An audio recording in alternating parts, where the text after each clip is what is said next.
थे। अब आप हमें ये बताओ,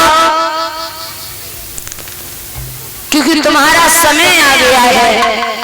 हिरण्यकश्यप कहने लगा महाराज हमें ऐसे थोड़ो नहीं मर जाएंगे, मैंने तो मेरे एक वरदान नहीं है।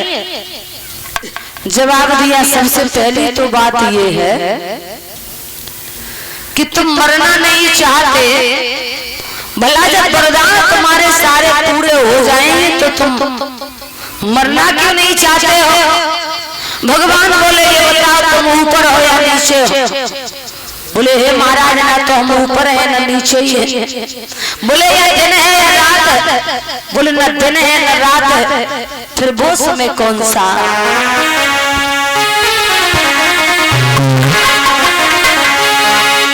दिन भी नहीं रात भी नहीं और संध्या का समय सुहाना।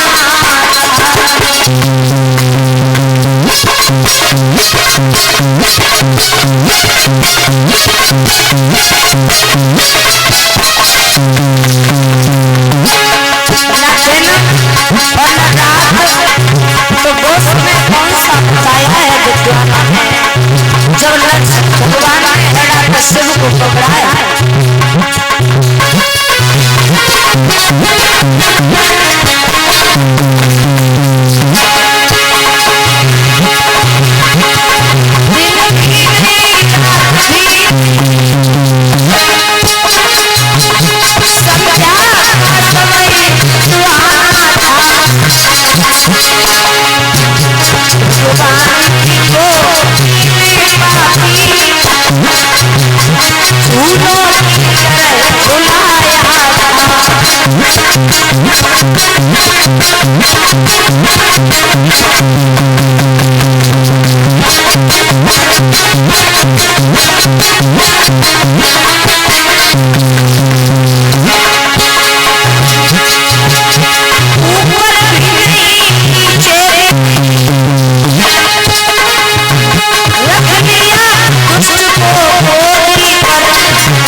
बोले न दिन और न रात, फिर वो समय कौन सा था?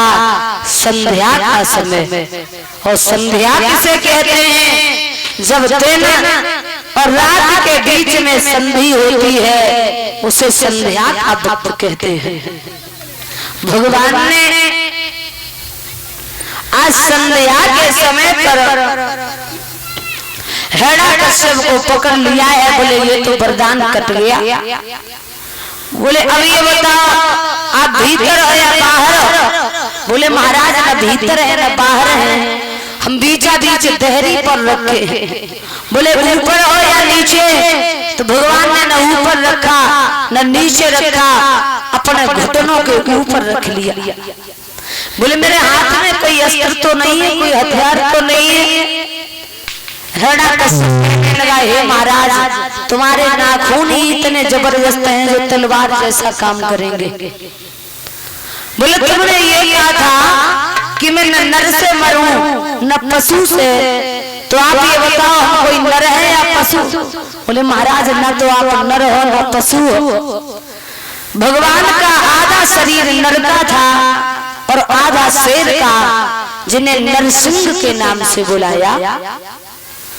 अब कहा है कि तुम्हारे सारे वरदान कट रहे हैं, अब आप मरना क्यों नहीं चाहते? बोले महाराज अभी और कुछ रह गए। मैंने ये कहा था कि मैं साल के 12 महीनों में न मरूं। साल के 12 महीनों में? बोले हाँ। ये कौन सा महीना चल रहा है? बोले हे महाराज साल में 12 महीने होते हैं, लेकिन ये 13वां महीना चल रहा है जिसे लौंड का महीना कहते हैं। भगवान बोले मैंने तुम्हारे लिए ये स्पेशल महीना निकाला है, जिसे कहते हैं लौंड का महीना, जिसमें भगवान ने उस हिरण्यकश्यप का वध किया है। जिस लौंड के महीना में माताएं पूजा करती हैं, हिरण्यकश्यप के सारे वरदान जब भगवान ने काट दिए हैं, अंत में जब कोई भी इच्छा नहीं रही, तो उसके बाद भगवान ने अपने भयानक नाखूनों के द्वारा हिरण्यकश्यप के सीना को चीर दिया है। और जैसे ही अपने पिता को मरते हुए देखा, तो प्रहलाद के आंखों से आंसू बहने लगे।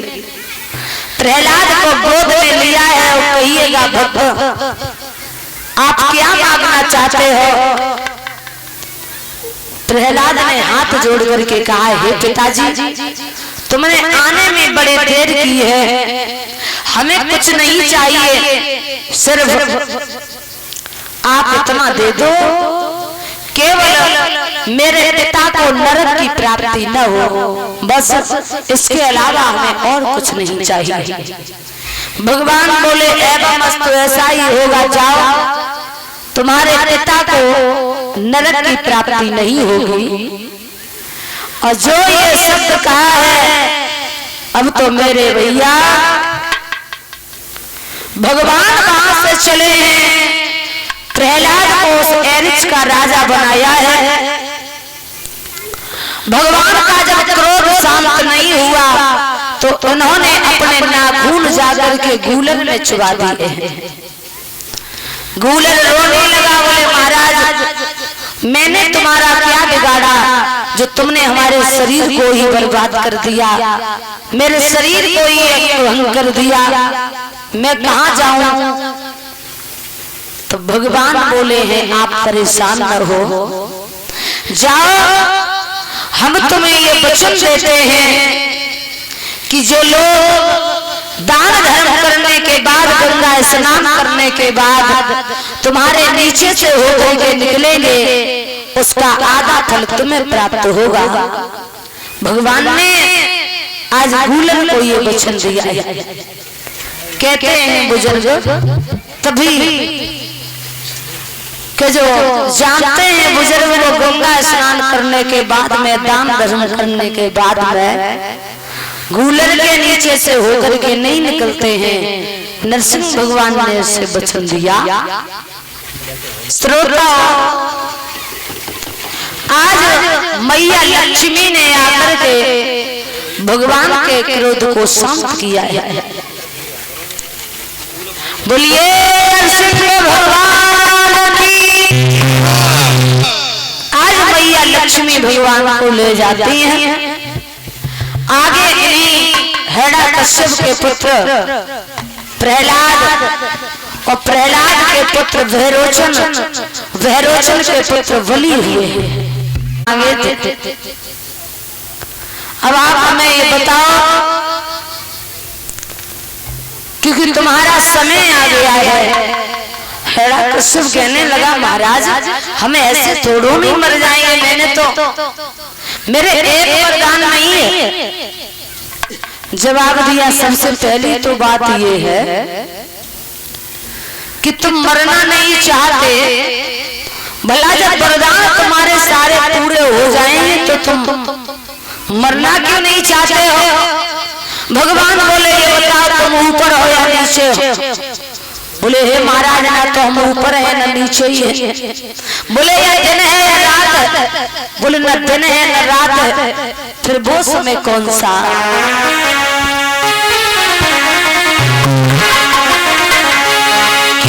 दिन भी नहीं, रात भी नहीं, और संध्या का समय सुहाना।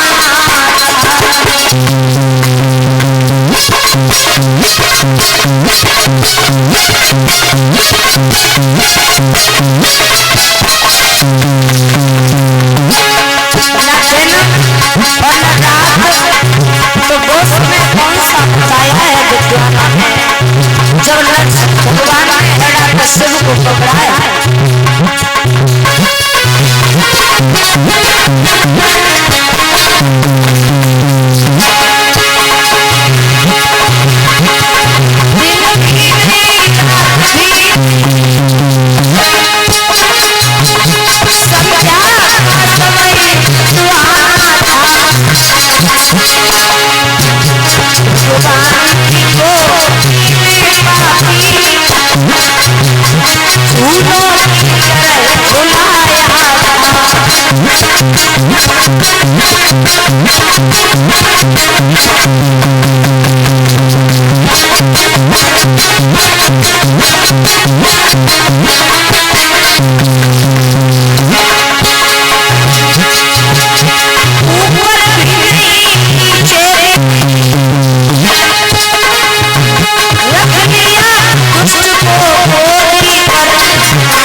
बोले न दिन और न रात। फिर वो समय कौन सा था?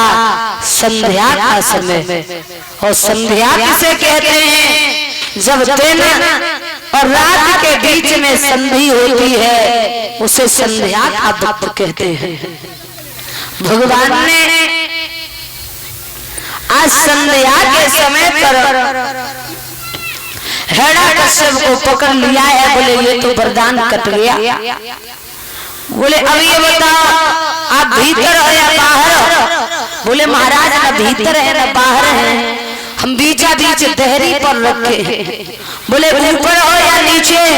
तो भगवान ने न ऊपर रखा न नीचे रखा, अपने घुटनों के ऊपर रख लिया। बोले मेरे हाथ में कोई अस्त्र तो नहीं है, कोई हथियार तो नहीं है। हिरण्यकश्यप कहने लगा हे महाराज तुम्हारे नाखून ही इतने जबरदस्त हैं जो तलवार जैसा काम करेंगे। बोले तुमने ये कहा था कि मैं न नर से मरूं न पशु से, तो आप ये बताओ हम कोई नर है या पशु? बोले महाराज न तो आप नर हो न पशु हो। भगवान का आधा शरीर नर का था और आधा शेर का, जिन्हें नरसिंह के नाम से बुलाया। अब कहा है कि तुम्हारे सारे वरदान कट रहे हैं, अब आप मरना क्यों नहीं चाहते हो? बोले महाराज अभी और कुछ रह गए। मैंने ये कहा था कि मैं साल के 12 महीनों में न मरूं। साल के 12 महीनों में? बोले हाँ। ये कौन सा महीना चल रहा है? बोले हे महाराज साल में 12 महीने होते हैं, लेकिन ये 13वां महीना चल रहा है जिसे लौंड का महीना कहते हैं। भगवान बोले मैंने तुम्हारे लिए ये स्पेशल महीना निकाला है जिसे कहते हैं लौंड का महीना, जिसमें भगवान ने उस हिरण्यकश्यप का वध किया है। जिस लौंड के महीना में माताएं पूजा करती हैं, हिरण्यकश्यप के सारे वरदान जब भगवान ने काट दिए हैं, अंत में जब कोई भी इच्छा नहीं रही तो उसके बाद भगवान ने अपने भयानक नाखूनों के द्वारा हिरण्यकश्यप के सीना को चीर दिया है। और जैसे ही अपने पिता को मरते हुए देखा तो प्रहलाद के आंखों से आंसू बहने लगे। प्रहलाद को गोद में लिया है और कहिएगा भक्त आप क्या मांगना चाहते हो? प्रहलाद ने हाथ जोड़ करके कहा हे पिताजी तुमने आने में बड़े देर की है, हमें कुछ नहीं चाहिए, सिर्फ आप इतना दे दो केवल मेरे पिता को नरक की प्राप्ति न हो, बस इसके अलावा हमें और कुछ नहीं चाहिए। भगवान बोले एवं अस्तु ऐसा ही होगा, जाओ तुम्हारे पिता को नरक की प्राप्ति नहीं होगी। और जो ये शब्द कहा है अब तो मेरे भैया भगवान वहां से चले हैं, प्रहलाद को उस एरिच का राजा बनाया है। भगवान का जब क्रोध शांत नहीं हुआ तो उन्होंने अपने नाखून जाकर के गूलन में चुबा दिए हैं। गूलन रोने लगा, बोले महाराज मैंने तुम्हारा क्या बिगाड़ा जो तुमने हमारे शरीर को ही बर्बाद कर दिया, मेरे शरीर को ही भंग कर दिया, मैं कहाँ जाऊं? तो भगवान बोले हैं आप परेशान न हो, जाओ हम तुम्हें ये वचन देते हैं कि जो लोग दान धर्म करने के बाद, गंगा स्नान करने के बाद तुम्हारे नीचे से होकर के निकलेंगे, उसका आधा फल तुम्हें प्राप्त होगा। भगवान ने आज गूलन को ये वचन दिया है। कहते हैं बुजुर्ग तभी कि जो जानते हैं बुजुर्ग वो गंगा स्नान करने के बाद में, दान धर्म करने के बाद में गूलर के नीचे से होकर के नहीं निकलते हैं। नरसिंह भगवान ने उसे वचन दिया। श्रोता, आज मैया लक्ष्मी ने आकर के भगवान के क्रोध को शांत किया है। बोलिए नरसिंह भगवान की। आज मैया लक्ष्मी भगवान को ले जाती हैं। आगे इन्हीं हिरण्यकश्यप के पुत्र प्रहलाद और प्रहलाद के पुत्र भैरोचन, भैरोचन के पुत्र बलि हुए।